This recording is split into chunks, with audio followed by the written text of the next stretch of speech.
Chapter 14. Dare awoke to a campfire brightening the inside of her eyelids. She smelled its smoke as she listened to the pops and crackles. But she felt its soothing warmth as she forced her eyes to open, and the fire blurred in her vision. She couldn't decide if it was because of the motion of the flames or because her eyes weren't working.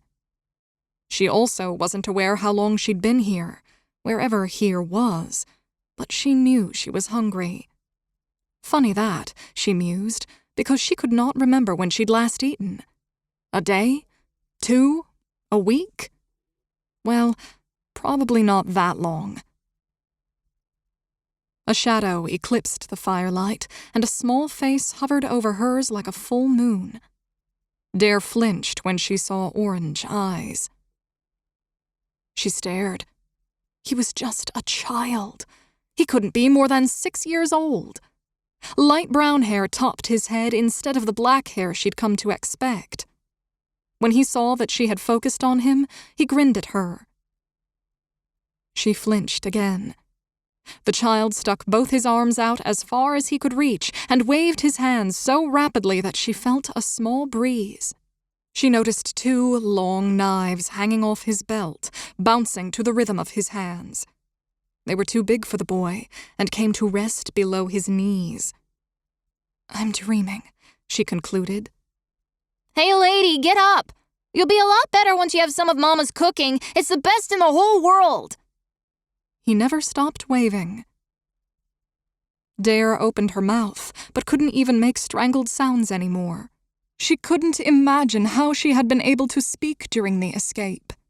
Maybe that had been the dream instead. "Hush, little one," ordered a breathy voice. A slender woman pulled the boy aside by his shoulder. She sat down beside Dare. Her red hair was so long it flowed down her back and onto the grass. "Can you understand me?"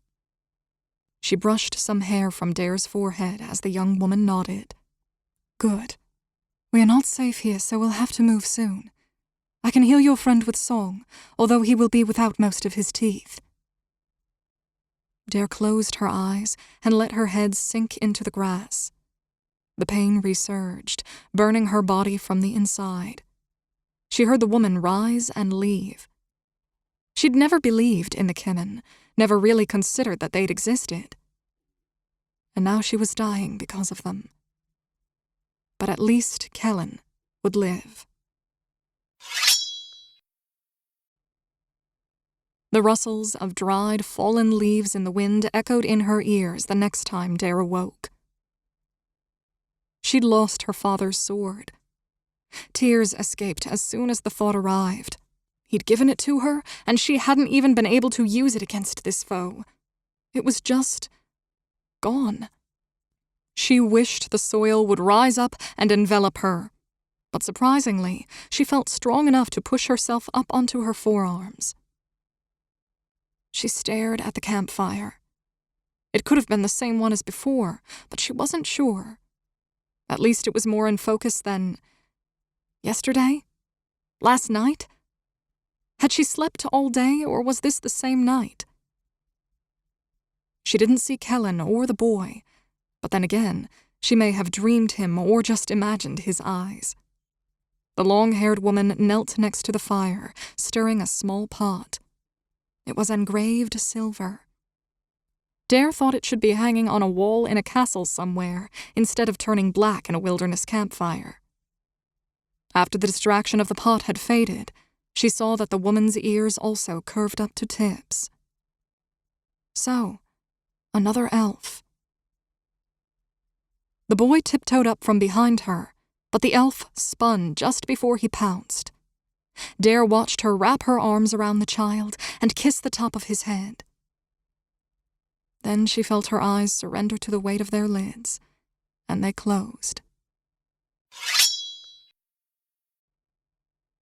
"Got you!" Someone grabbed the back of her neck. Every muscle in her body tensed so tightly that Dare thought they would explode. Wheezing erupted from her torn throat. The boy hopped in front of her, grinning. The woman rattled something off in another language, and the boy's shoulders dropped. He stepped toward the elf, but she pointed back at Dare. Scowling at the ground, he recited, "I'm sorry." Dare opened her mouth to speak, but only incomprehensible sounds hissed out. She settled for nodding. He tapped his chest. I'm Fallon. Yes, you are. The elf glided over to them. And now it's your turn to tend the pot. She pushed him along. Dare swallowed and focused. Thought, she rasped. Thought not safe here. Of course it isn't. But it is more dangerous to move than to remain. She scowled and bullied her slipping strength. Who are you? The red-haired elf's face softened. All the elven features that Caleb had striven to blur, this woman wore as a badge. Dare could not imagine her ever being mistaken for a human like he had been. She patted Dare's arm. All in good time. The forest is hiding us tonight. The Kelin are near. Therefore, no matter what, do not leave the reach of the firelight. Dare nodded. Why do I feel better? The woman glanced at the ground. I did the best I could, but your injuries are too severe for my songs of healing. She gulped. Wasn't that what life was anyway? Always staving off death until you couldn't. You would have passed away in great pain otherwise. Dare snorted and flinched as she mused that at least she wouldn't be in pain right now. Child, you need to show bravery for your friend. She sat back on her heels. You may call me Laurel. You've met my son, Fallon. Dare glanced over at the boy, and this time she noticed that while his ears were still rounded, they arched upward into almost tips. An idea crystallized in her mind. And you've met my husband, although he will remain without name to you. She held a hand open toward the fire. We have prepared soup for our meal, and you will have some whether you can stomach it or not. Your friend needs to see you eat. Dare tried to pull herself upright, but her muscles barely responded. It felt as though she hadn't used them in months. Every movement had to be wrenched from deep within and individually forced. The distance of a couple feet was a 10-mile run through sand. Kelin was sitting in front of the flames. He was pale and pinched, but breathing steadily.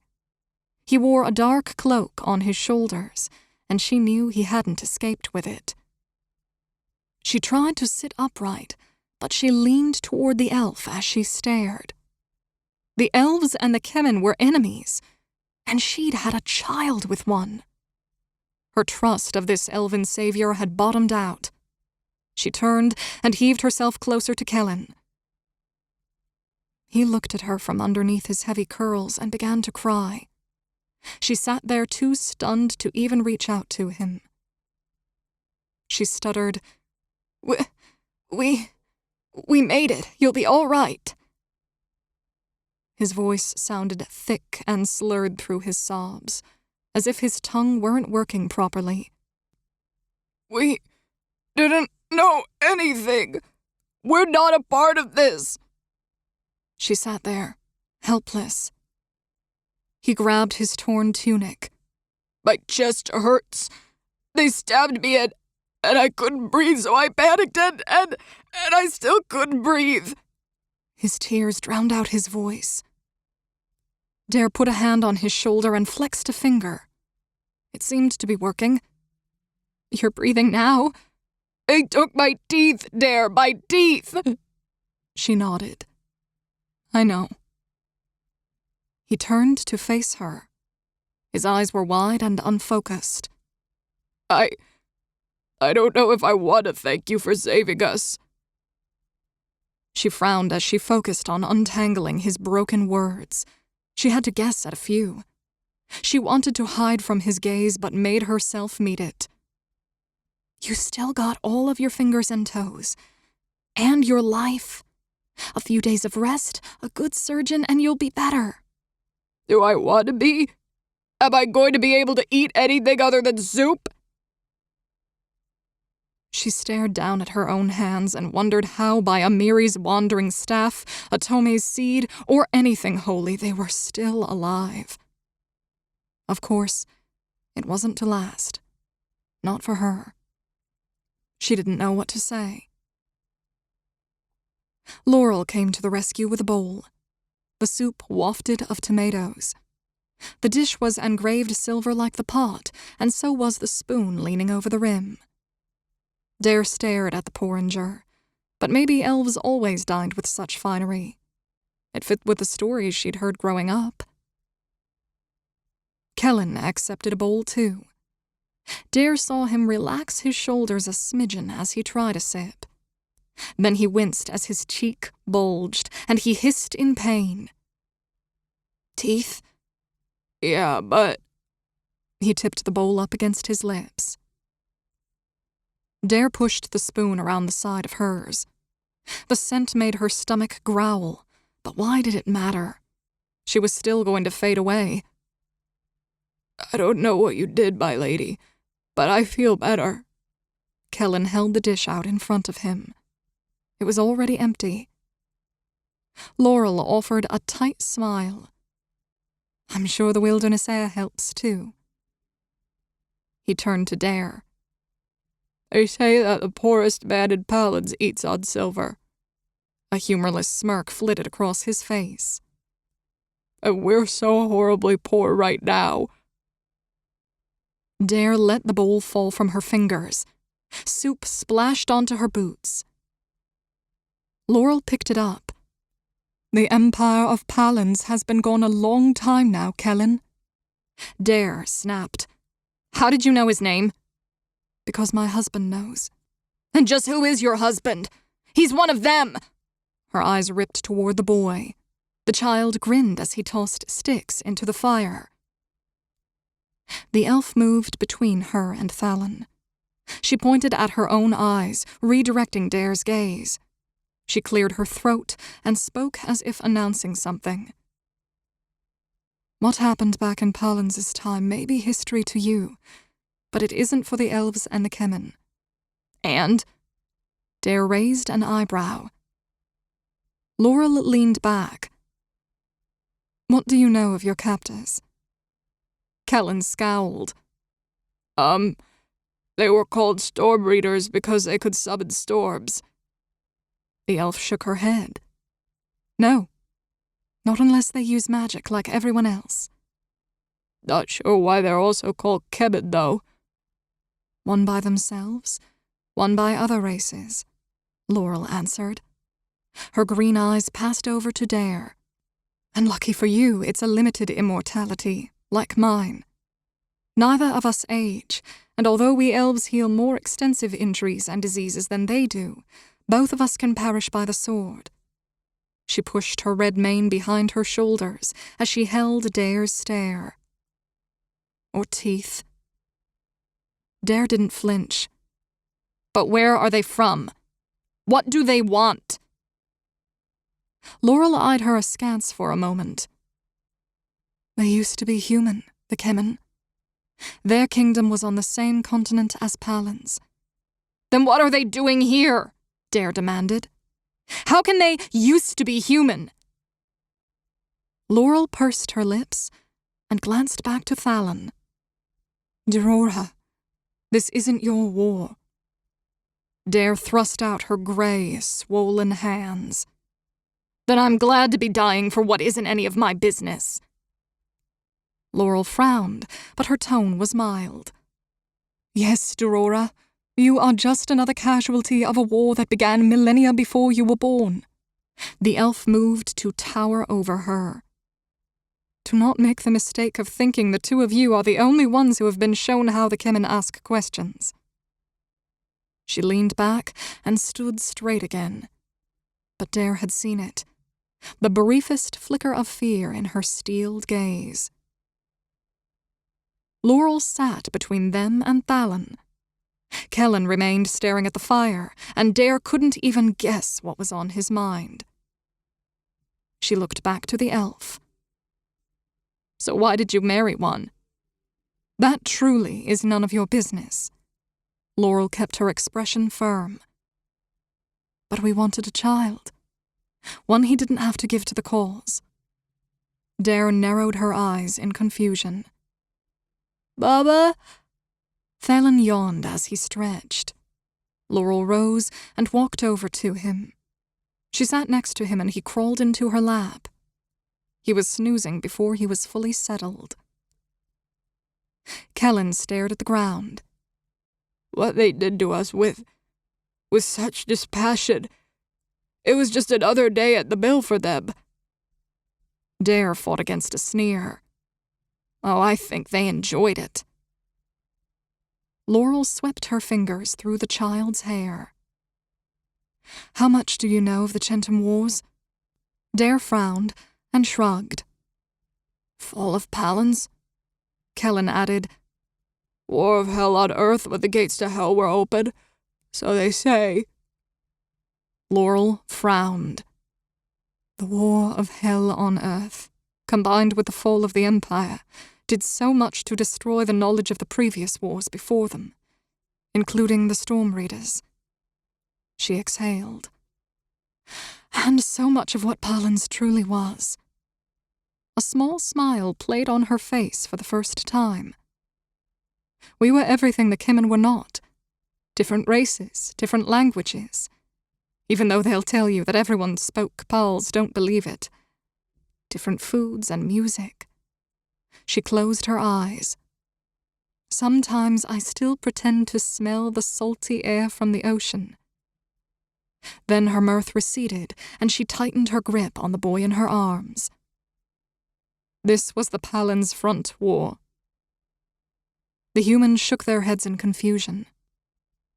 The wars had given the Kimmin opportunity to invade a few of the Empire's new provinces, lands that had chosen to join the Empire because their own kingdoms had crumbled into chaos. Dare scowled. I didn't think people asked to join empires, not even Palans. Laurel sighed, with that same hint of a smile. Maiden had long given people the choice, even to depose him, which they never did. Dare blinked. Where was I? The Kimmin had invaded.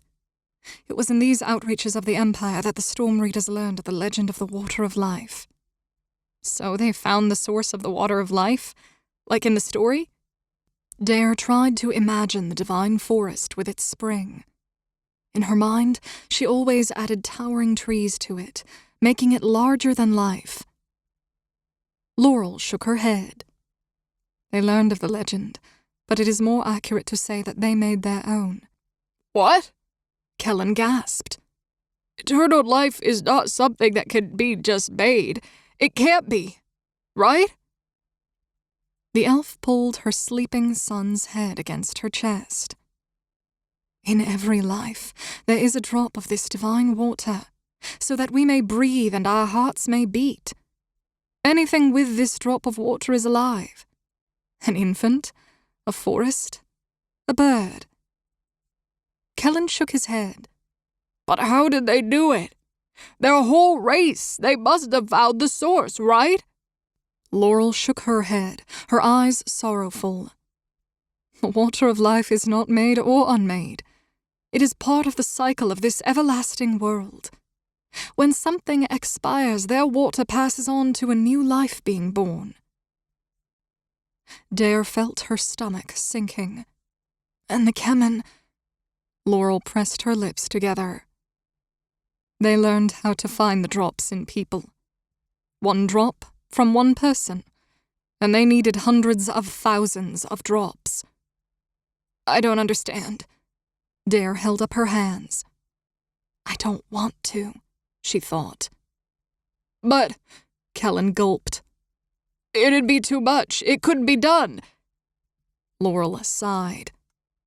And the world's population still has not recovered to what it was before the wars.